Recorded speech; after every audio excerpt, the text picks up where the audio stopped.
আসসালামু আলাইকুম দর্শক, আমি আছি ব্যারিস্টার জুয়েল সরকার। সত্যান্বেষণ আজকের পর্বে আইনজীবী হিসেবে প্রতিনিয়ত কাজ করার সুবাদে সমাজ এবং রাষ্ট্রের অনেক কঠিন প্রশ্নের মুখোমুখি আমরা হই। সেই প্রশ্নগুলোর উত্তর খোঁজার জন্য আজকে স্টুডিওতে আমাদের সাথে আছেন বাংলাদেশ সুপ্রিম কোর্টের senior advocate S Shahjahan sir. উনি বাংলাদেশের ক্রিমিনাল জুরিসপ্রুডেন্সের একজন দিকপাল। স্যার, শত ব্যস্ততার ভিতরেও আমাদেরকে আজকে সময় দেওয়ার জন্য স্যার অনেক ধন্যবাদ জ্ঞাপন করছি এবং কৃতজ্ঞতা প্রকাশ করছি। স্যার, আমরা সংবিধানের কঠিন অথবা আইনের জটিল প্রশ্ন শুরু করার আগে স্যার আমরা জানতে চাইব আপনার ব্যক্তিগত জীবনে এই পথে আপনার পথ চলা, আপনার স্যার আশা নিরাশা স্বপ্নের কথা যদি কিছুটা আমাদের সাথে শেয়ার করেন। আমার আইনজীবী হওয়াটা এটা from very of my boyhood. আমার বাবা উনি খুব ছোট্ট, আমি যখন 4-5 বা 5-6 পড়ি তখন উনি বলতেন যে আমার এই ছেলেকে আমি ব্যারিস্টার বানাবো। তো আমি ব্যারিস্টার হতে পারি নাই, লয়ার হয়েছি। তো এটা আমার ছোটোবেলায় থেকে ছিল।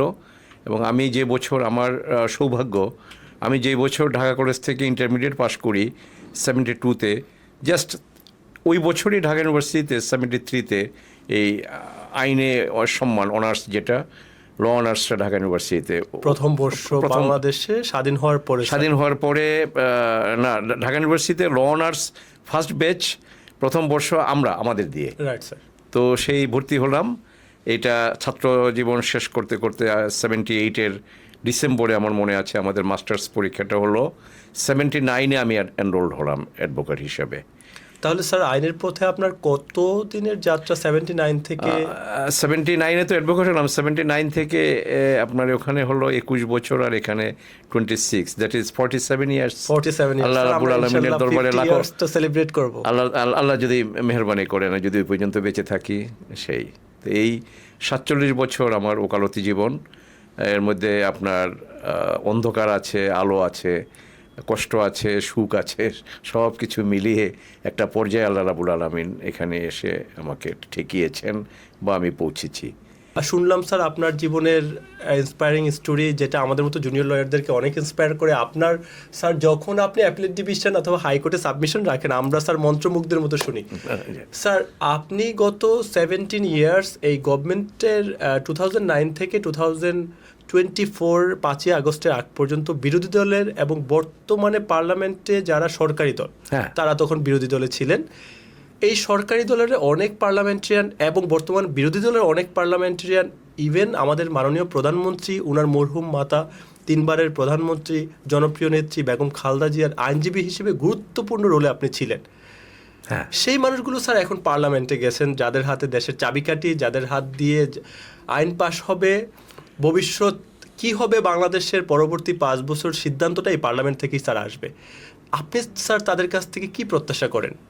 না, আমার কোনো চাওয়া পাওয়ার নেই। ওনারা অসুবিধায় ছিলেন, মামলা মোকদ্দমায় একেবারে জর্জরিত। আমি মনে করি যে একজন ডাক্তারের কাজ হলো কোনো রুগী যদি রোগে আক্রান্ত হয়, ডাক্তারের কাজ হলো তাকে সেবা দেওয়া এবং তার চিকিৎসা করা। তো আমি আইনজীবী হিসাবে অন্য কোনো কিছু তো পারিনি।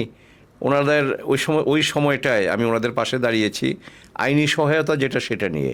এটার বিনিময়ে আমার কোনো প্রত্যাশা নাই। তবে আমি যেটা আশা করব সেটা হলো যে দেশ ভালোভাবে চলুক, ওনারা ভালো নেতৃত্ব দেখ, মানুষকে আগায় নিয়ে যাক। আইন অঙ্গনে বিশেষ করে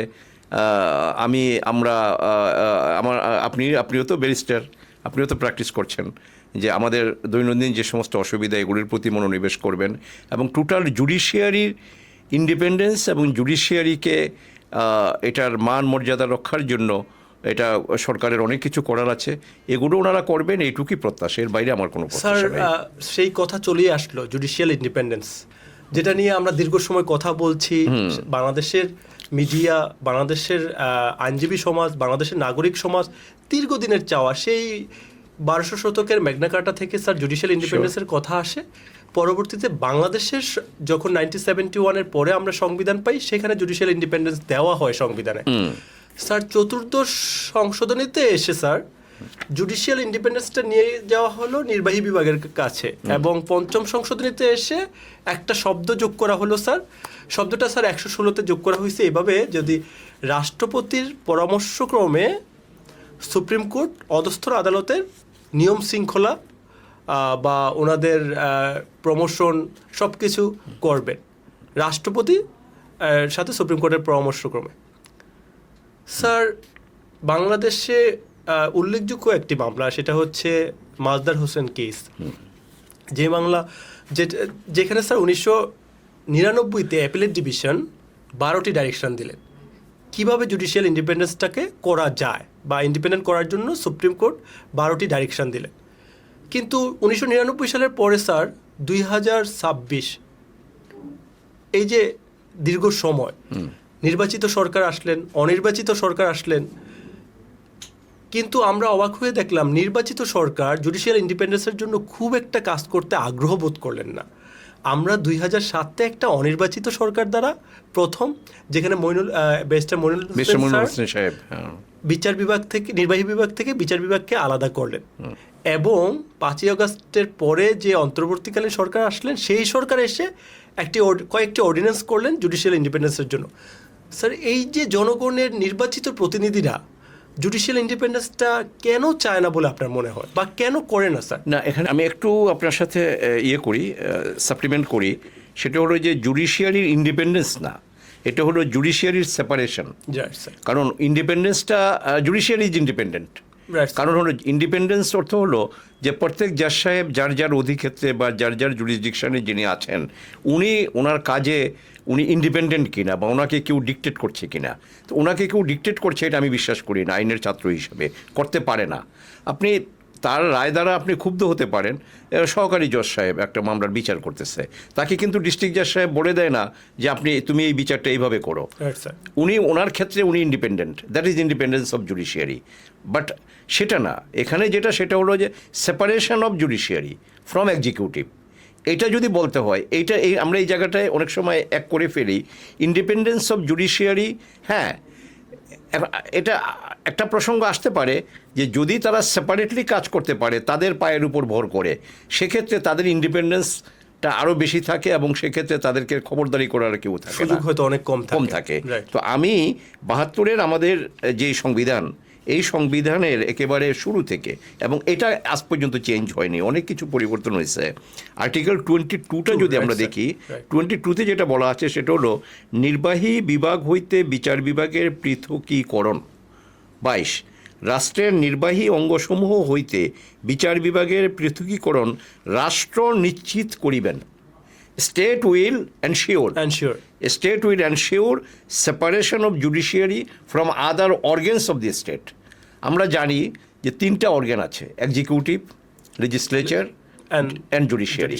তো এক্সিকিউটিভ হেড যারা মাননীয় প্রধানমন্ত্রী, সরকার যেটা আছে, তারা এটাকে চালান, সর্বোপরি মাননীয় রাষ্ট্রপতি আছেন। লেজিসলেচার পার্লামেন্ট, যেখানে তাদের কাজ হলো আইন পাস করা। Judiciary, it is headed and leaded by honourable chief justice. এই 3টা তো সেপারেট অর্গান। তো সেপারেট অর্গান যদি থাকে, তাইলে এক্সিকিউটিভের কোনো কাজ তো জুডিশিয়ারি করতেছে না, ডিকটেট করতেছে না। একজন মন্ত্রী মহোদয় কোথায় থাকবেন, কি করবেন, এটা কিন্তু জুডিশিয়ারি নির্ধারণ করছে না, এটা তারাই নির্ধারণ করছেন, এক্সিকিউটিভ নিজেই নির্ধারণ করছেন। লেজিসলেচার কি হবে, পার্লামেন্ট কি হবে, এটা পার্লামেন্টের বিষয়। এটা স্পিকারের সাথে পরামর্শ করে, ডেপুটি স্পিকার যিনি আছেন ওনাদের সাথে পরামর্শ করে, বিভিন্ন কমিটি আছে তারা এগুলো করেন, আলাদা অর্গান হিসেবে তারা কাজ করতেছেন। 2টা অর্গান যদি ইন্ডিপেন্ডেন্টলি নিজেদের কাজ নিজেরা করতে পারে, সেক্ষেত্রে জুডিশিয়ারি কেন করবে না? এবং এই জুডিশিয়ারি করার জন্য হলো এই আর্টিকেল 22। কিন্তু আমরা তো স্যার কাগজে কলমে আসতেছি কোথায়, এই 22 আর্টিকেল 22 অনুযায়ী যে এটা সেপারেট থাকবে এবং এটার কাজ এরা করবে, and they will not be under control of other 2 organs. এখন আসেন আপনি 116, যেটা 116তে বলছে অধস্তন আদালত সমূহের নিয়ন্ত্রণ ও শৃঙ্খলা, বিচার কর্ম বিভাগে নিযুক্ত ব্যক্তিদের এবং বিচার বিভাগীয় দায়িত্ব পালনে রত ম্যাজিস্ট্রেটদের নিয়ন্ত্রণ, অর্থাৎ কর্মস্থল নির্ধারণ, পদোন্নতি দান ও ছুটি মঞ্জুরি সহ ও শৃঙ্খলা বিধান রাষ্ট্রপতির উপর ন্যস্ত থাকিবে, এবং সুপ্রিম কোর্টের সহিত পরামর্শক্রমে রাষ্ট্রপতি কর্তৃক তাহা প্রযুক্ত হবে। এক্ষেত্রে আপনার এই যে 116 কতে আবার গিয়ে বলতেছে পরে এটা অ্যাড করলো, এই সংবিধানের বিধানাবলীর সাপেক্ষে বিচার বিভাগে নবনিযুক্ত ব্যক্তিগণ স্বাধীন থাকবেন। এবং ম্যাজিস্ট্রেটগণ বিচার কার্য পালনের ক্ষেত্রে স্বাধীন স্বাধীন থাকিবেন। থাকবেন, right. সেটা ভিন্ন কথা, বিচার কার্য পালনের ক্ষেত্রে স্বাধীন এটা বলার অপেক্ষা রাখে না, এটা কিন্তু তো বলার প্রয়োজন বোধ করা হয় না। করে না। কিন্তু 116তে যেটা এখন এইটার জন্য যে যদি জুডিশিয়ারি মাজদার হোসেন সাহেবের মামলায় বা পরবর্তী সময়ে যে ইদানিং আপনার একটা জাজমেন্ট যেটা সুপ্রিম হয়েছে, কোর্টের খুব মাইলস্টোন ভার্ডিক্ট স্যার রিসেন্টলি যেটা হ্যাঁ। হয়েছে সেখানে বলেছে স্যার 3 মাসের ভিতর সেপারেট একটি সেক্রেটারিয়েট করার জন্য। স্যার আমরা দেখি স্যার সংসদের একটা সেপারেট সেক্রেটারিয়েট আছে, এমনকি স্যার নির্বাচন কমিশনের নিজস্ব সচিবালয় আছে, প্রধানমন্ত্রীর সচিবালয় আছে, প্রধানমন্ত্রীর সচিবালয় আছে, শুধু নির্বাচন জুডিশিয়াল কমিশনের সচিবালয় আছে, আপনার সংসদ বিষয়ে সেটার জন্য আলাদা একটা সেক্রেটারিয়েট আছে। Right, sir. তাহলে জুডিশিয়ারি সেক্রেটারিয়েটটা কেন হবে না?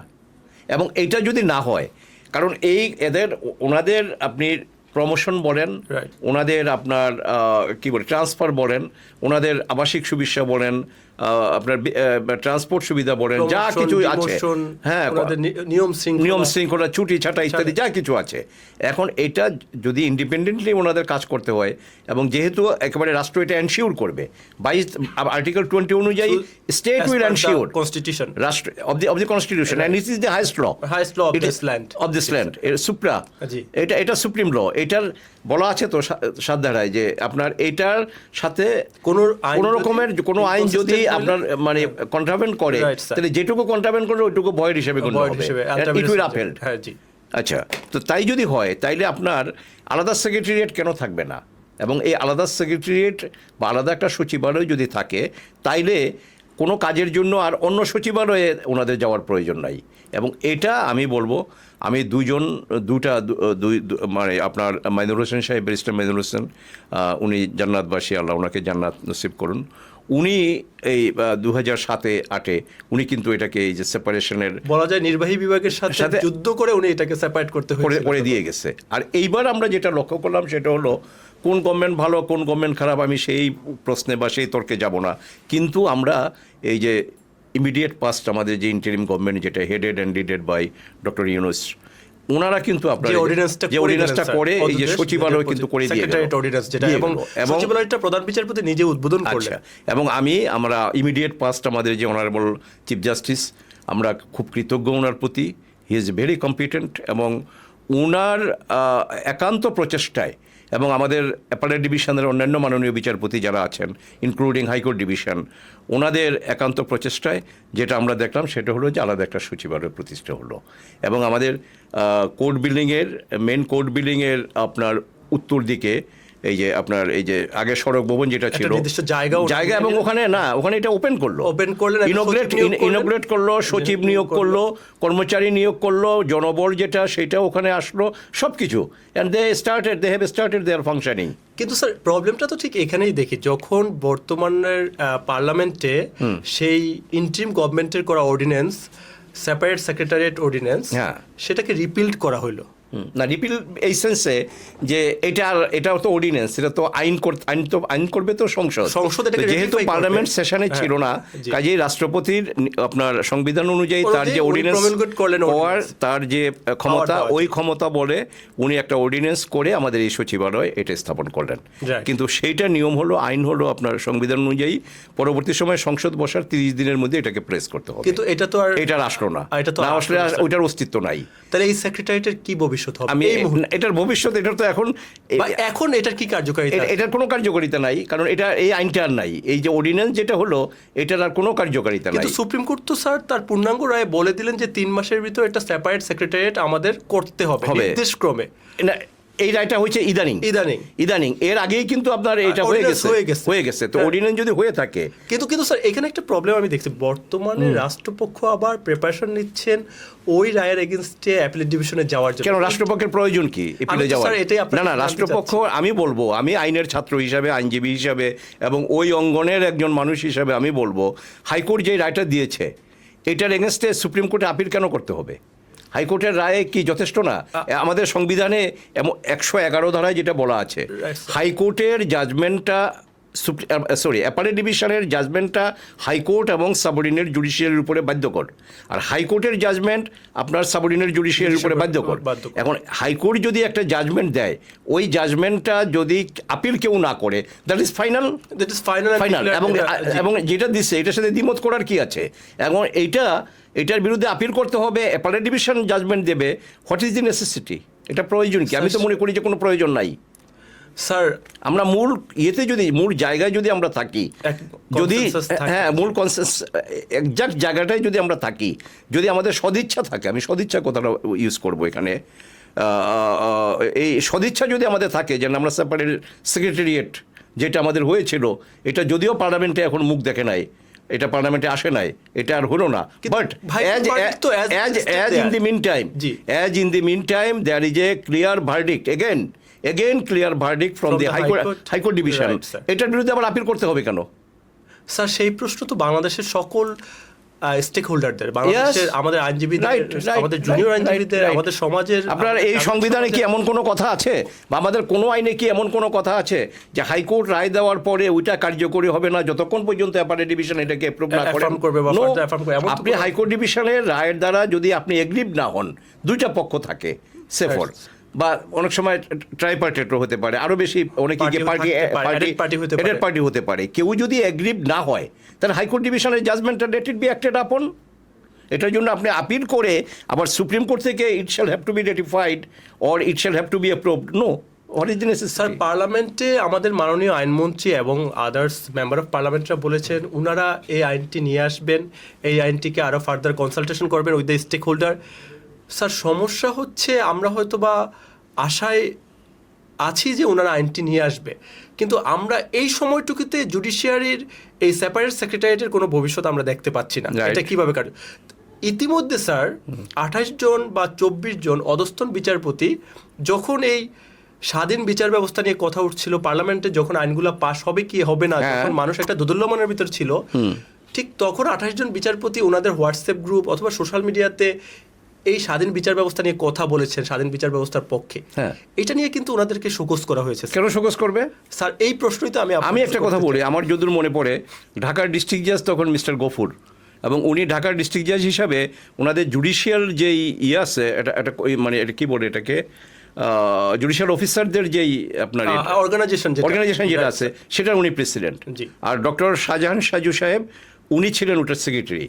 ওনারা এই কাজী হাবিবুল আওয়ার সাহেব, ওনাকে যখন ড্রাফটিং উইং থেকে এনে আইন মন্ত্রণালয়ের সচিব করা হলো, কারণ ওখানে ওনাদের একবারে নিয়মের ভিতরে যেটা, সেটা হলো যে আইন মন্ত্রণালয়ের সচিব জুডিশিয়াল অফিসার থেকে হতে হবে। যারা চাকরি করে একটা সময়ে গিয়ে সচিবালয়ে গেল, সিনিয়র হলো, ওখান থেকে হবে। কিন্তু ওই ড্রাফটিং উইং থেকে যখন আনলো, ওনারা এটা প্রসেস করলো, এই জন্য তাদের সবাইকে কিন্তু করছিল, এই দুজনকে কিন্তু ডিসমিস করেছিল। এবং আমি as a student of Dhaka university first batch, যেহেতু একজন আমাদের ক্লাসমেট ছিল, ক্লাসমেট হওয়ার কারণে না, আমরা নীতিগতভাবে আমরা এই হাইকোর্টে আমরা যারা ঢাকা ইউনিভার্সিটির বিশেষ করে আমরা যারা ল স্টুডেন্ট ছিলাম, আমরা প্রটেস্ট করেছি এবং আমরা সেখানে ব্যানার নিয়ে আমরা মিছিল করেছি যে না, এইটা প্রত্যাহার করতে হবে। ওই সময় পরে গভর্নমেন্ট এটা প্রত্যাহার করেছিল। এখন আমার কথা হলো যে আপনি 28 জন বিচারক, বিচারকের চেয়ারে বসলে উনি স্বতন্ত্রভাবে ইন্ডিপেন্ডেন্টলি নিজের বিবেক দিয়ে উনি বিচার করবেন। তার মানে উনি কি রবট হয়ে যাবেন? ওনার কোনো মতামত থাকবে না, এবং যেই মতামতটা বিচারাঙ্গনের স্বার্থে, আমি যদি দেশের স্বার্থে এবং দেশের স্বার্থে, বিচার ব্যবস্থার স্বার্থে, দেশের বিচার অঙ্গনের স্বার্থে, এবং এখানে তো ওনার কোনো প্রাপ্তি নাই, এখানে ওনার কোনো পার্সোনাল ইন্টারেস্ট না, ওনার কোনো বড় হওয়ার বা ওনার প্রমোশন হওয়ার কোনো কিছু না। উনি ওনাদের দাবি নিয়ে কথা বলতে পারবে না। তার মানে কি আপনার তাহলে তো আপনি বলতে পারেন যে বিচারক না, তাহলে আমি বলবো যে বিচারক নিজেই স্বাধীন না, উনি কি বিচার করবে? বিচার করবে স্যার।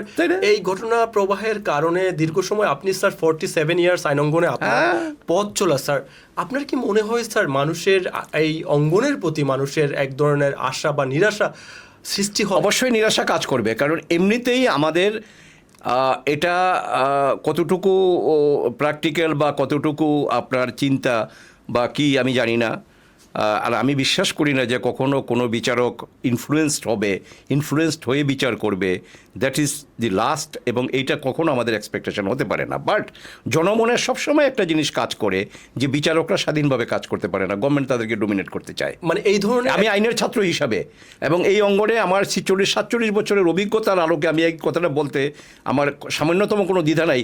মানুষের মনে যে বিচারকরা কি লয়ার সাবঅর্ডিনেট জুডিশিয়ারিতে যারা আছেন তারা কি ইন্ডিপেন্ডেন্টলি বিচার করতে পারেন, বা তাদের উপরে তাদেরকে ডোমিনেট করার চেষ্টা করা হয়। মানুষ বিশ্বাস করে যে তাদেরকে ডোমিনেট করার চেষ্টা করা হয়। এটা শুধু আমি আজকের গভর্নমেন্টের জন্য বলছি না, যে যখন সরকার আসে, এটা আওয়ামী লীগ যখন দেশ চালাইছে তখন, এরশাদ সাহেব যখন দেশ চালাইছে তখন, যখন কেয়ারটেকার গভর্নমেন্ট ছিল তখন সবারই একটা ধারণা যে গভর্নমেন্ট থেকে একটা জুডিশিয়ারিকে নিয়ে আসতে হবে, মানে কর্নার করে রাখে, এটা সাধারণ মানুষের ধারণা। এবং আমি মনে করব যে আজকে দীর্ঘদিনের একটা তিক্ত অভিজ্ঞতার পর আজকে যে গভর্নমেন্ট আমাদের এখানে এস্টাবলিশড হয়েছে, একটা সুন্দর ফেয়ার এবং একটা মানে আপনার নিউট্রাল একটা ইলেকশনের মাধ্যমে আজকে তারেক জিয়া সাহেব উনি প্রধানমন্ত্রী, আজকে জাতীয়তাবাদী শক্তি আজকে তারা দেশ শাসনে আসছে, ওনারা একটা এক্সাম্পল করুক যে না, জুডিশিয়ারি ইজ সেপারেটেড এবং জুডিশিয়ারি ইন্ডিপেন্ডেন্ট, আমরা কোনো অবস্থাতেই তাদের কোনো কাজে হস্তক্ষেপ করি না, এটা তারা দেখাক। এবং যেই অর্ডিনেন্সটা ছিল, এই অর্ডিনেন্সটা অ্যাজ এ হোল এটাকে আপনার অ্যানাল্ট না করে এটা পার্লামেন্টে এসে ওইটাই যে একেবারে মানে from starting to right to the whole extent that is correct, I will not say. এখানে এমপি সাহেব যারা ছিলেন পার্লামেন্টে, আইনমন্ত্রী ছিলেন, এবং যেই সংসদীয় কমিটি যেটা আছে বিশেষ করে আইন মন্ত্রণালয়ের বিষয়ে, এখানে নিয়ে ওনারা যাচাই বাছাই করে এগুলো ওনারা পার্লামেন্টে প্রেস করতে পারতেন। সেখানে বিরোধী দলের যারা ছিলেন, ভালো পার্লামেন্টারিয়ান যারা ছিলেন, সুচিন্তিতভাবে তাদের মতামত পেশ করতে পারতো। ওখানে যদি কোনো প্লাস মাইনাস করতে হতো ওই অর্ডিনেন্সটাকে করা হতো, কিন্তু ওটা সূর্যের মুখই দেখলো না, ওটা পার্লামেন্টে বলা হয় যে সময় স্বল্পতার জন্য ওনারা স্টেক হোল্ডারের সাথে আরো ফার্দার ডিসকাশন করে এটা বিল আকারে পরবর্তীতে নিয়ে আসবে। এটা বিল আকারে আবার কবে আসবে আমরা আশা হতো না, আশান্বিত থাকবো, কিন্তু অতীতের অভিজ্ঞতা ভালো না, অতীতের অভিজ্ঞতা ভালো না। আমরা পরবর্তী প্রশ্নে আসি স্যার। যে কারণগুলো দেখিয়ে গুম প্রতিরোধ অর্ডিন্যান্সটিকে রিপিল্ড করা হলো তার ভিতরে অন্যতম ছিল যে পার্লামেন্টে ওনারা বলেছেন যে ভিকটিমের জন্য পর্যাপ্ত বা যে একিউজড হবেন পর্যাপ্ত সাজা নেই। কিন্তু আমরা যদি স্যার এটাকে একটু দেখি, আমরা সেকশনটাতে চলে যাই, সেটা হচ্ছে 4(2) সরাসরি বলা আছে যদি গুমের ফলে গুম হওয়া ব্যক্তির মৃত্যু ঘটে, অথবা গুম হওয়া ব্যক্তির লাশ পাওয়া যায়, অথবা গুমের ঘটনায় 5 বছর অতিক্রান্ত হওয়ার পরও তাহাকে জীবিত কিংবা মৃত অবস্থায় উদ্ধার করা সম্ভব না হয়, তাহলে উক্ত অপরাধের জন্য দায়ী ব্যক্তি সর্বোচ্চ মৃত্যুদণ্ড বা যাবজ্জীবন কারাদণ্ড বা অন্য কোনো মেয়াদের কারাদণ্ড দণ্ডনীয় হইবে। তার মানে পার্লামেন্টে যে কথাটা বলা হয়েছে সেটা সরাসরি অর্ডিন্যান্সের সেকশনের সাথে ইনকনসিস্টেন্ট। সেকশনে যথেষ্ট পরিমাণ স্যার পানিশমেন্টের কথা উল্লেখ করা হয়েছে, এখানে স্যার যথেষ্ট পানিশমেন্ট ইম্পোজ করা হয়েছে, মৃত্যুদণ্ড আছে। তার মানে এটা স্যার কোনো কারণ হতে পারে না। অন দ্য আদার হ্যান্ড আরও একটি কথা বলেছেন যে স্যার গুম কমিশনের যে আইনটি আছে স্যার, এই আইনটি বেশ ওয়েল ড্রাফট, অনেক স্টেক হোল্ডারদের সাথে কথা বলা হয়েছে। আইনটিতে স্যার বলা হয়েছে অ্যাকচুয়ালি স্যার একটা হচ্ছে গণহারে গুম, যে গণহারে গুম হওয়াটার এখতিয়ার স্যার আইসিটি ট্রাইব্যুনালকে দেওয়া আছে। যদি গণহারে কোনো গুম হয় সেই বিচারটা আমরা আইসিটি ট্রাইব্যুনাল সেই বিচারটা করবে। কিন্তু স্যার যদি বিচ্ছিন্ন গুমের ঘটনা ঘটে, এই ক্ষেত্রে স্যার আমরা এই আইনের আওতায় আনতে হবে। কিন্তু পার্লামেন্ট থেকে এবং আমাদের আইসিটি ট্রাইব্যুনালের চিফ প্রসিকিউটর উভয়ই বললেন যে অ্যাকচুয়ালি আইসিটি আইন থাকলে বা আইসিটি ট্রাইব্যুনাল থাকলে গুম প্রতিরোধ অর্ডিন্যান্সের কোনো প্রয়োজন পড়ে না। কিন্তু স্যার আইসিটি এক তো well draft for crime against হিউম্যানিটির জন্য। লেট মি সে, আমার রিপ্লাই হলো যে দেখেন, প্রত্যেকটা আইনের পিছনে কিন্তু একটা উদ্দেশ্য থাকে এবং it is enunciated in the preamble, right sir. আচ্ছা, এবং এটাকে আমরা আইনের ভাষায় আমরা বলি যে ইন্টেনশন অফ দি লেজিসলেচার। যেহেতু লেজিসলেচার আইন করবে, আইন আপনার 1860-তে আমাদের পেনাল কোড, 1898-এ আমাদের সিআরপিসি, 1872-তে আমাদের এভিডেন্স অ্যাক্ট চলতেছে না 150 বছর যাব। আচ্ছা, এখন এটারই যখন আবার দেখা যাবে যে না, কালক্রমে সময়ের ব্যবধানে আজকে পরিবর্তিত পরিস্থিতিতে এই আইনটা আপনার ইন্ডিয়াতে টাডা আইন করে ওরা বিভিন্ন সময় বিভিন্ন আইন যেটা ওদের হয়েছে, আমাদের এখানেও যে আজকে say for cruelty to women's deterrent punishment ordinance, এটা 1983-তে। কিন্তু 12 বছর পরে 85 এসে দেখলো যে it is not enough, let it be annulled, আর একটা নতুন let and new law and in the name and style of নারী শিশু নির্যাতন দমন আইন 1995 করলো। খুবই 2000 সনে এসে বললো যে না, এটাকে আরো আপডেট করার জন্য 2000 সনে আইন করলো এবং অ্যামেন্ডমেন্ট করলো। এখন আইন তো একটা জায়গায় থাকবে, সমাজ এগিয়ে যাবে, অপরাধ বেড়ে যাবে, ওই জায়গাটাই থাকতে হবে, নট দ্যাট। আমি আরও যদি বড় করে বলি, আমি সংবিধানের কথায় নাইবা গেলাম, আইনটা আপনি ধরেন, আইন যদি জনগণের কল্যাণের জন্য হয়, আইন যদি অপরাধ প্রতিরোধের জন্য হয়, আইন যদি মানুষের ন্যায় বিচার পাওয়ার জন্য হয়, তাইলে এটা পরিবর্তনশীল এবং it is a continuing process. Change of law, change of punishment, change of definition, it is a continuing process. যতদিন সভ্যতা থাকবে, যতদিন মানুষ থাকবে, যতদিন সমাজ থাকবে, আইনের পরিবর্তনটা অবশ্যম্ভাবী করতে হবে। এখন আপনি আসেন আমাদের গুমের বিষয়ে, আমি যেটা বলবো সেটা হলো যে আপনি এখানে পেনাল কোডের 342 একজনকে রেস্ট্রেন করা, 341 হলো রেস্ট্রেন, একজনকে আপনি পথ আটকিয়ে দিলেন, আরেকজনকে আপনি এক জায়গায় কনফাইন করে রাখলেন, 342। এটা ছাড়া আমার জানা মতে পেনাল কোডে এই গুমের গুম ডিফাইন হয় না। এখন আপনি আইসিটি একটা করা হয়েছে কোন ইয়ারে? It is the law of 1973 এবং স্পেশাল ক্রাইম এগেনস্ট হিউম্যানিটি। প্রথম হলো আমরা মানে আমাদের সমাজে যেটা প্রচলিত আমাদের হয়ে গেছে যুদ্ধাপরাধ ট্রাইব্যুনালে যুদ্ধাপরাধ আইন, যুদ্ধাপরাধ যেটা, দ্যাট ইজ আইসিটি। এখন ওইটা করা হয়েছিল 73-তে, কারণ 71-এর যুদ্ধে আমরা জানি যে পাকিস্তান আর্মি তারা নির্বিচারে যেই অপরাধগুলো আমাদের দেশে করেছে, এটা আপনার ক্রাইম এগেনস্ট হিউম্যানিটি, এবং এইটার ভিতরে আপনার কাউকে যদি হত্যা, লুণ্ঠন, দূষণ, আগুন লাগানো ইত্যাদি সবই আছে।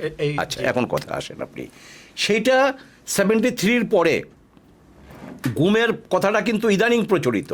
যেমন আমরা আজকে 5ই অগস্টের পরে আমরা ইয়েকে ফেরত পেলাম, ব্যারিস্টার আরমান, আমার বন্ধু ব্যারিস্টার আরমানকে আমরা ফেরত পেলাম। 5ই অগস্টের পরে আমরা ব্রিগেডিয়ার আজমি সাহেবকে আমরা ফেরত পেলাম। ওনারা লোকসমক্ষে বললেন যে এই 17 বছর, 15 বছর, 14 বছর, 8 বছর আমাদেরকে এইভাবে কনফাইন করে রাখা হয়েছে। আরও অনেক মামলা করতে গিয়ে আরও অনেক মামলা পেয়েছি। এখন এইটা ওই আমার পিছনের আইনে নিয়ে যেতে হবে, কেন এটার জন্য আজকে যদি আইন হয় অসুবিধাটা কি? স্যার, সেই আইন তো ইভেন কভার করতেছে না। আমি আসি কথায় আরও কথা আছে। সেটা হলো যে আপনার কাদের মোল্লা সাহেবের কেসে আপনার আমাদের অ্যাপেলেট ডিভিশনের একটা জাজমেন্টে আমরা পেয়েছি যে সেখানে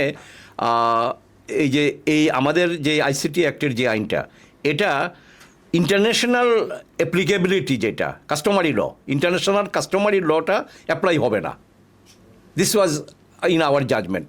কিন্তু এটিএম আজহার সাহেবের মামলার জাজমেন্টে আমরা এখন যেটা পেয়েছি, আমাদের immediate past honourable chief justice and other companion জাজেস of the shed honourable distinguished জাজেস of the shed honourable court, ওনারা বললেন যে না, ইন্টারন্যাশনাল কাস্টমারি লয়ের অ্যাপ্লিকেশন আছে।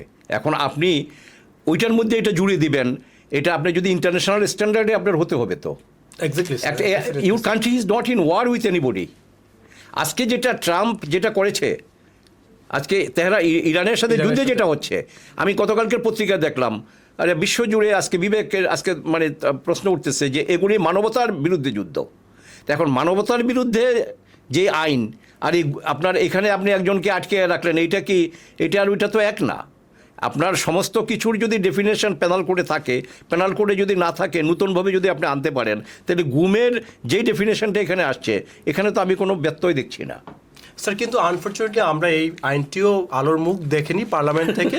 আরও কিছু স্যার ওইখানে বিশেষ কমিটি করা হয় এই আইনগুলোকে কনসাল্ট করার জন্য, যে ওই বিশেষ কমিটির যে রেকমেন্ডেশন, সেই রেকমেন্ডেশন থেকে মনে হচ্ছে যে হিউম্যান রাইটস কমিশনকে পূর্ণাঙ্গ স্বায়ত্তশাসন দিতে অনিচ্ছুক। কারণ আমি একটি ঘটনা বলি স্যার, বাংলাদেশ হিউম্যান রাইটস কমিশনের এই অর্ডিন্যান্সে ছিল যে তারা চাইলে সরকারের কোনো বিশেষ বাহিনীর এগেনস্টে ইনভেস্টিগেশন করতে পারবে। এটা নতুন অর্ডিন্যান্সে আনা হয়েছে।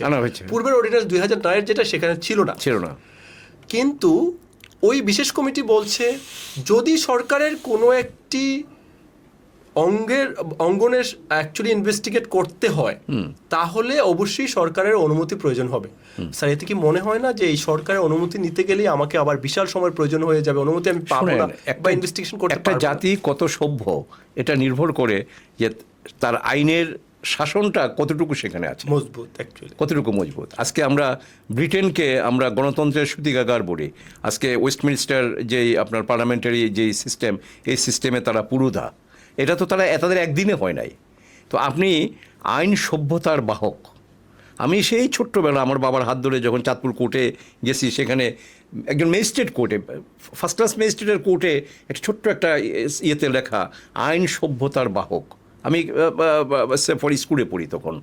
আইন সভ্যতার বাহক, তার মানে আপনি কতটা সিভিলাইজড, আপনি কতটা সভ্য, Exactly, ইট ডিপেন্ড যে আপনি আইনের শাসন কতটা আছে, আপনি আইনকে কতটা শ্রদ্ধা করেন। আমরা শুনতাম যে জাপানে আপনার সেখানে কোনো ট্রাফিক আমাদের মতো দাঁড়িয়ে ওখানে ডিউটি করে না, সিগন্যালই জানা, মাত্র লাইটের উপর ডিপেন্ড করে। যদি green light, red light, even আমি এটা সিঙ্গাপুরে দেখে আসছি। ইউনাইটেড কিংডমে স্যার একই সিস্টেম, কোনো ট্রাফিক পুলিশ দেখবেন না। আচ্ছা, যদি না দেখি, আর আপনার এখানে ট্রাফিক পুলিশ রেকার্ড দিয়ে দাঁড়ায় থেকেও তো আপনাকে কন্ট্রোল করতে পারতেছে না। তো কাজেই এইটার যেটুকু যদি কোনো কিছু দেখি, সেখানে আশার আলো দেখি আমরা। আর এটা যদি মানে ওটা ওই অঙ্কুরেই যদি আবার এটা বিনষ্ট হয়ে যায়, সেক্ষেত্রে আমি এতটা নাইবা বললাম, কিন্তু সেখানে হতাশ হওয়া ছাড়া আর তো কিছু আমাদের করা নাই। কারণ এখানে আপনার এই বর্তমান সংসদে মাননীয় সাংসদ যারা এই বাছাই কমিটিতে আছেন, নিশ্চয়ই ওনারা জ্ঞানী গুণী এবং ওনারা চিন্তা করে দেখছেন যে না, এটা না, আমরা অন্যভাবে করব। তো অন্যভাবে করলে এখন আমার তো সাধারণ মানুষ হিসাবে প্রত্যাশায় এবং অধীর আগ্রহে অপেক্ষা করা ছাড়া আর তো কোনো কিছু না স্যার। আপনি সাধারণ মানুষ, অবশ্যই আমরা সবাই সাধারণ মানুষ, কিন্তু স্যার আপনি এই সাধারণ থেকে অসাধারণ হয়ে উঠছে যে আইনের মধ্য দিয়ে স্যার। আপনার ইন্টারপ্রিটেশন, আপনার সাবমিশন। না, আমি নিজেকে অসাধারণ মনে করি না, আমি অতি সাধারণ না, আমি সাধারণ। কিন্তু আপনার ওপিনিয়ন, কিন্তু সাধারণ যদি হই, এমং দ্য সুপ্রিম কোর্টের সকল আইনজীবীদের কাছে আপনার ওপিনিয়ন খুবই গুরুত্বপূর্ণ। সেটা এটা আমার বন্ধুদের বদান্যতা এবং আমি আল্লাহ রাব্বুল আলামিনের কাছে শুকরিয়া জ্ঞাপন করছি। কিন্তু আমার কথা সেটা না। আপনার সংসদীয় গণতন্ত্রে এমন ইতিহাস আছে, আপনি ব্যারিস্টার জুয়েল, আপনি স্পিকারকে উদ্দেশ্য করে আপনি একটা চিঠি লিখতে পারেন, স্পিকার আপনাকে ডাকতে পারে, আপনার কথা সেখানে শুনতে পারে, দ্যার ইজ নো ওয়ান। কিন্তু আপনি এখানে এমপি না, আপনার কোনো রাজনৈতিক পরিচয় নাই, আপনি ওই ত্রিসীমানায় যেতে পারবেন না। সেই প্র্যাকটিস আমরা সংসদীয় গণতন্ত্রে হয়তো বা স্যার আমাদের দেশে যদি গণতন্ত্র হয়, সেটা ওয়েল অ্যান্ড গুড। আপনার সংসদীয় কমিটি আপনাকে ডাকতে পারে না, আপনি দেখান আমাদের সংসদীয় যেমন এমিকাস কিউরি কোর্ট, যে কোর্ট যখনই একটা মানে আইনের ইন্টারপ্রিটেশন যদি মনে করে, সেক্ষেত্রে সিনিয়র অ্যাডভোকেটদের আমাদেরকে, আমি তো অনেক মামলায়, অনেক ক্রিমিনাল কেস আমাকে এমিকাস কিউরি হিসেবে কাজ করছি। তো ঠিক তেমনি স্পিকারকেও সেই ক্ষমতা না, আমি স্পিকারকে সেই ক্ষমতা না। স্পিকার কোনো পাবলিককে, আমার মতো নগণ্য মানুষকে ডাইকে নিয়ে এমিকাস কিউরি করবে সেটা না।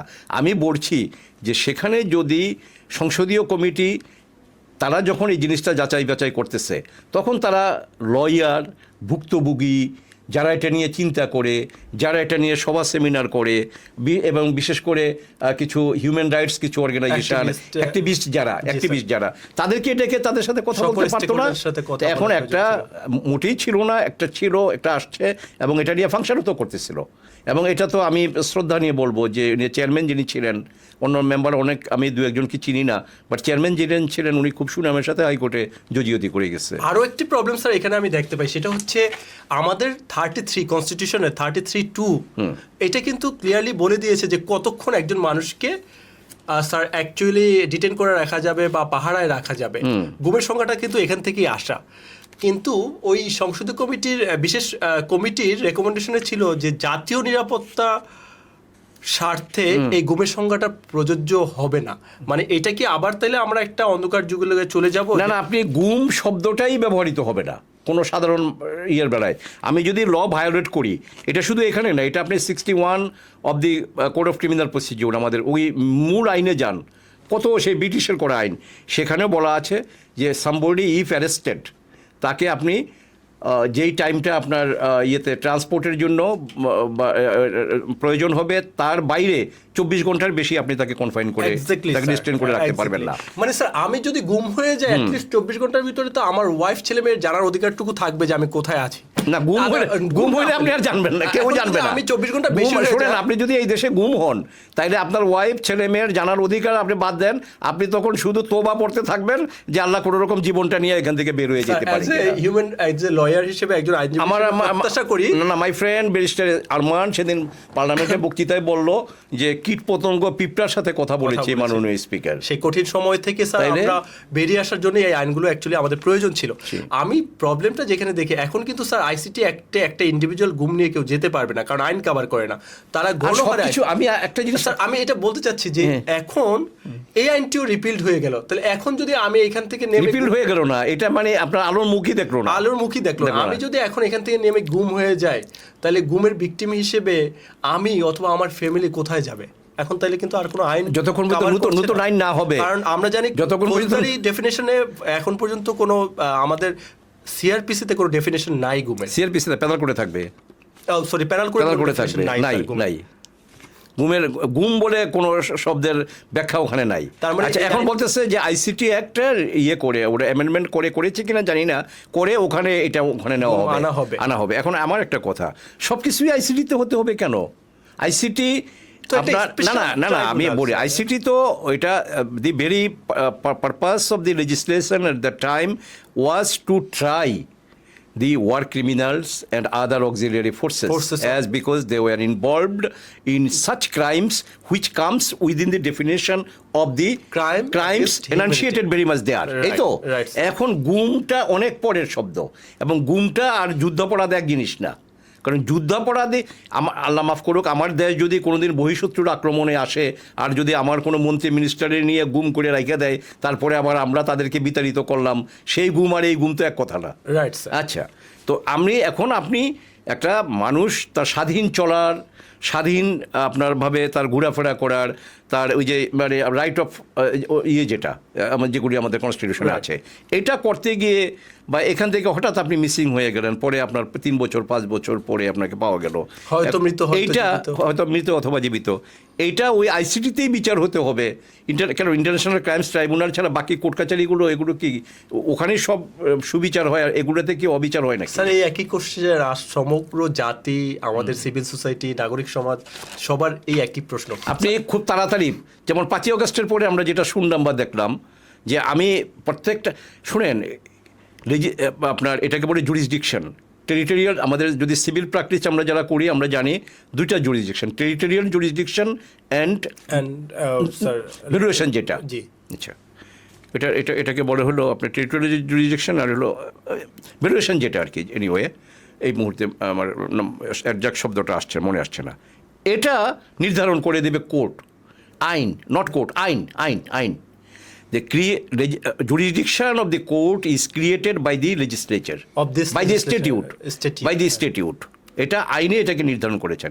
ইভেন আমাদের একটা জাজমেন্ট আছে হাইকোর্ট ডিভিশনের, যে it cannot be created by mutual understanding. আমার আর আপনার মধ্যে দ্বন্দ্ব, আমরা বললাম যে আমরা এই কোর্টে না গিয়ে চলো ওই কোর্টে যাই। It has been prescribed by the statute, by the law. আচ্ছা, তাইলে প্রত্যেকটা কোর্টেরই তো অধিক্ষেত্র আছে। 302 ধারায় অপরাধ, কোন কোর্ট এটার বিচার নিবে? এটার বিচার আমাদের আইনে আছে, যেটা সেশন কোর্ট করবে। এখন এটা আপনি যদি বলেন যে না মানবতার বিরুদ্ধে অপরাধ, যে কোনো অপরাধই কিন্তু মানবতার বাইরেই, মানবিক হয়ে তো কেউ অপরাধ করে না। আচ্ছা, আমি আপনাকে ছুরি মারলাম, এটা কি মানবিক কাজ? এটা অমানবিক কাজ। তো অমানবিক যেটা সেটাই তো মানবতা বিরোধী। তো এই মানবতা বিরোধী যদি ওখানে মামলা হইতে যায়, তাহলে তো ওই কোর্টের দিয়ে হাঁটা যাবে না। ওই কোর্টের না এখন কাজেই আমি যেটা চিন্তা করি, আমি যেটা মনে করি, সেটা হলো যে যেই উদ্দেশ্যে যে আইনটা করা হয়, ওই আইনের জন্য যেই কোর্টের ওখানে তাকে লেট ইট বি দেয়ার। আপনার এই যে 5ই অগস্টের পরে যেই মামলাগুলো আজকে বিশেষ করে আওয়ামী লীগের বা তাদের সহযোগী রাজনৈতিক সংগঠনের যাদের বিরুদ্ধে মামলাগুলো হচ্ছে, এগুলো আপনি ওখানে আইসিটিতে নিয়ে গেছেন, এগুলি মানবতার বিরুদ্ধে অপরাধ। আচ্ছা, কেন আপনার দ্রুত বিচার ট্রাইব্যুনাল আইনটা আমাদের দেশে আছে না? 135 দিনের মধ্যে বিচার হবে। তার ওটা কয় বছর? 1.5 বছর হয়ে গেছে তো, 1.5 বছর হয়ে গেছে।